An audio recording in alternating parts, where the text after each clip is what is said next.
Hey everybody, Luke McElroy from MS Performance Consulting. Today I want to talk to you about mechanical advantage and levers. It's a topic that a lot of us struggle with. It is quite complicated, so I want to try to really simplify it and give some practical examples of how mechanical advantage works and how we can manipulate lever length to actually improve performance. So mechanical advantage is it's simply the force arm divided by the resistance arm.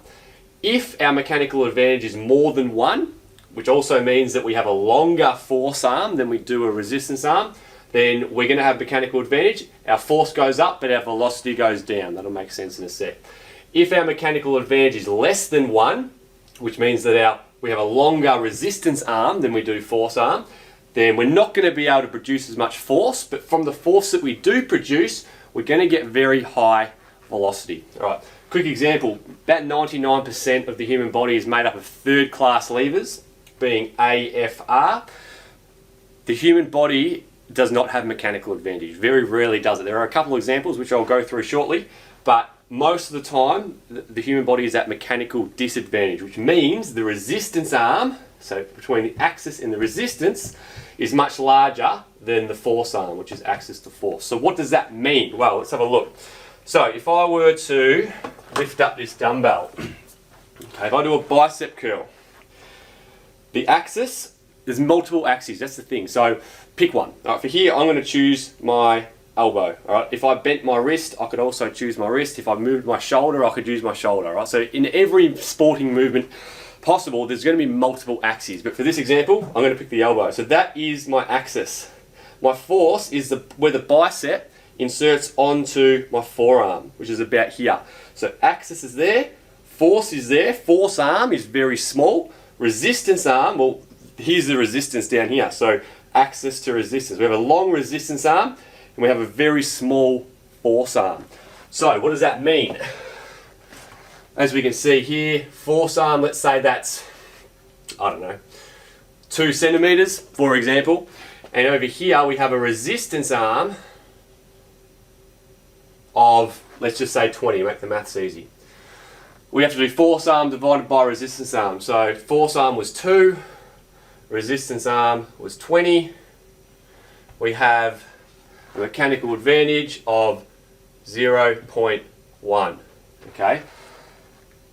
Because mechanical advantage is less than 1, it means we can't produce much force, but for the force we do produce, we get a lot of velocity. That makes sense if you think about it. So I can't bicep curl 500 kilos, can I? But that's because I have a small force arm. But what I can do is for the small movement that I make, I get very high velocity because my resistance arm can move, okay? So when we're talking about something like a tennis ball, throwing a tennis ball, it has such a light mass. We don't need to overcome too much inertia, all right? We don't need that much force. So when we want to throw a tennis ball, having a third class lever or having mechanical disadvantage is actually good because we can throw the ball with high velocity. Small movement, huge reaction in form of velocity, all right? Where it gets complicated is if we have to overcome heavier weights, such as shot put, all right, or such as choking the grip with a bat, which I'm going to show you in a sec. But let's just use hockey for an example. In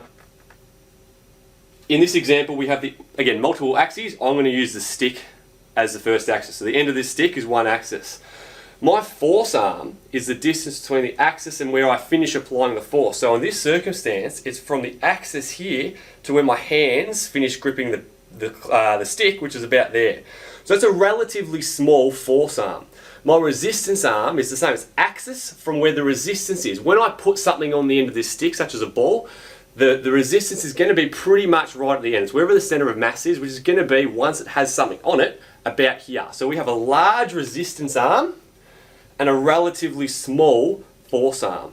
So what does that mean? It means we have mechanical disadvantage, but when I move my wrists, I get a lot of velocity, a lot of displacement. Very small action at the wrist, very high displacement and velocity at the stick. If I'm just trying to hit a hockey ball, which is very light, that's good. Okay? If I increase the mass, it would be difficult. And I'm going to show you a practical example of that right now. Alright, let's put this into practice. So obviously you can't see my face, but that's okay. We just need to see this lever here. So, hockey ball is very light. It has not much mass. I'm a fully developed man. I have plenty of strength to overcome the mass of this stick. So I can actually have a very small force arm, which allows me to move this stick at very great velocity, which is going to be good when I'm trying to hit something with a very light mass. Away we go.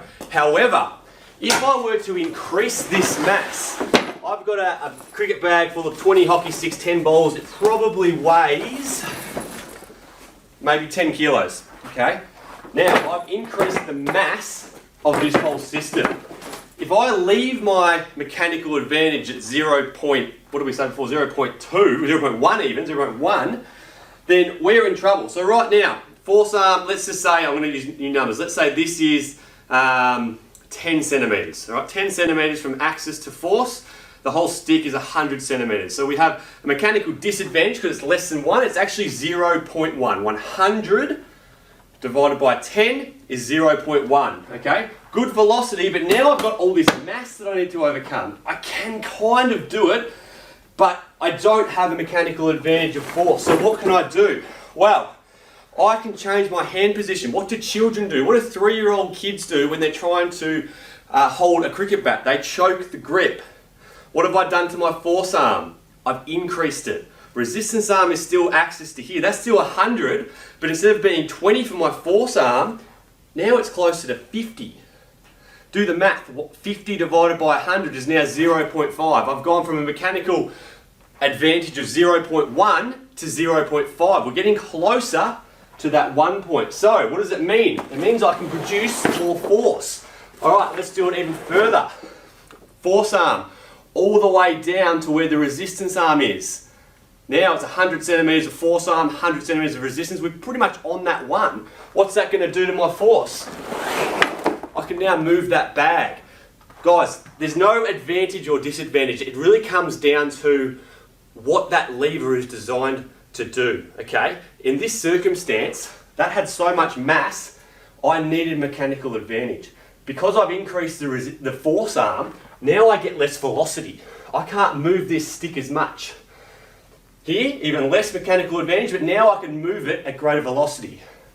Least amount of mechanical advantage, highest amount of velocity. This is good if I can overcome the mass.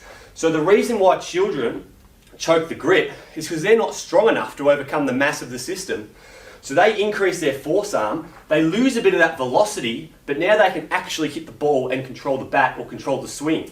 So it's not good or bad if you have high or low mechanical advantage. It comes down to what the goal of that lever is. And in the human body, we want to throw light objects. We want to throw a tennis ball. We want to have mechanical advantage less than 1 because that gives us high velocity.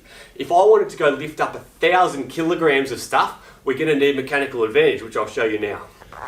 Alright, I'm going to show you an example of a second class lever in the human body, which actually does have mechanical advantage. As I said, 99% don't because they're third class, but there are some examples. One is when I plan to flex my foot.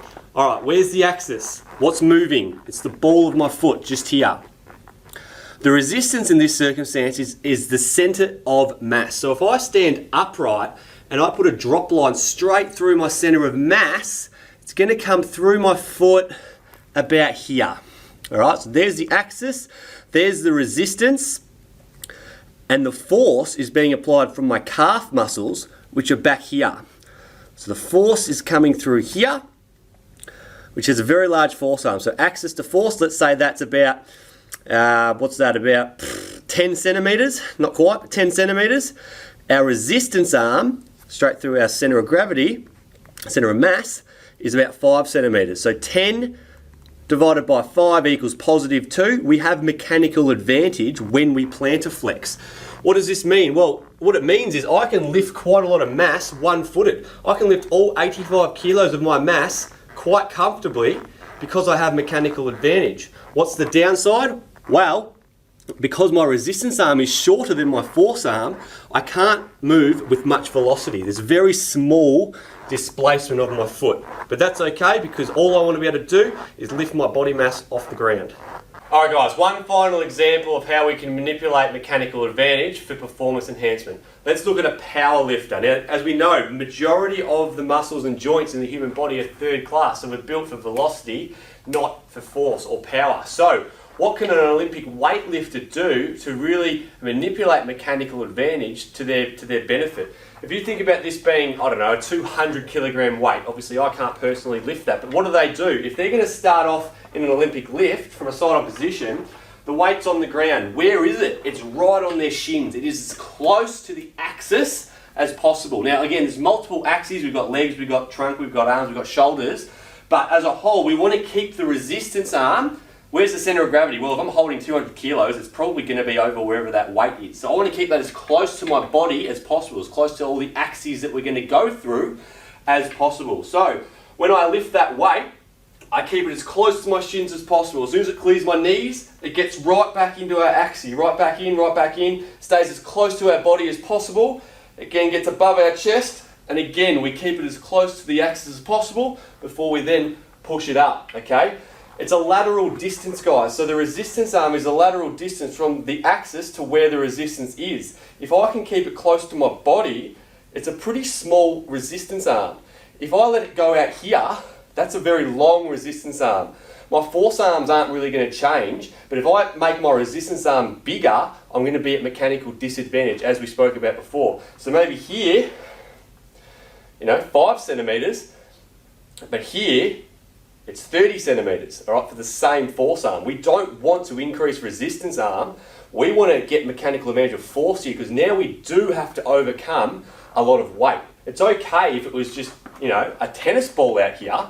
It's the same with shot put. We can hold a tennis ball back here and throw because it has such light mass. But when we have a shot put, it has a lot of mass. Therefore, we need to reduce the resistance arm and bring it in to our chin. So we have a small resistance arm versus a big resistance arm.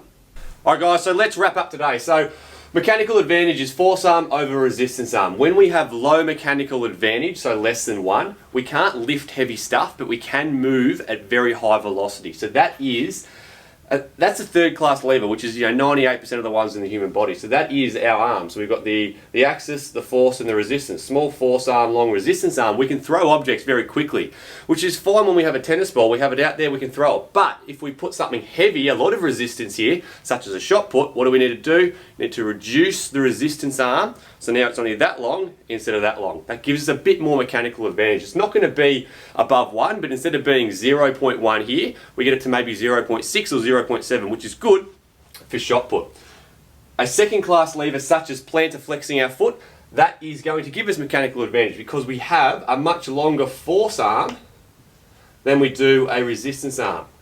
You notice I couldn't move my foot that much. I plantar flexed it, but didn't have much displacement. So when we have high mechanical advantage, we can overcome a lot of mass. We just can't move it quickly. So it doesn't really matter which one's which. It just comes down to the goal of the lever. If you want to move light mass very quickly, then we want to have low mechanical advantage. If we want to start to lift heavy stuff, but more slowly, then we do need mechanical advantage. With the hockey stick, what do? This is my very small force arm. If I wasn't strong enough to overcome the mass, all I have to do is increase my force arm. So now I'm closer to mechanical advantage. A weightlifter, again, third class levers. What do? We keep the resistance arm as close to our body as possible to keep that resistance arm very small. Again, better mechanical advantage than if we brought the resistance out here. So through biomechanics, through technique work, we can really start to hone in on performance enhancement either by increasing or decreasing mechanical advantage.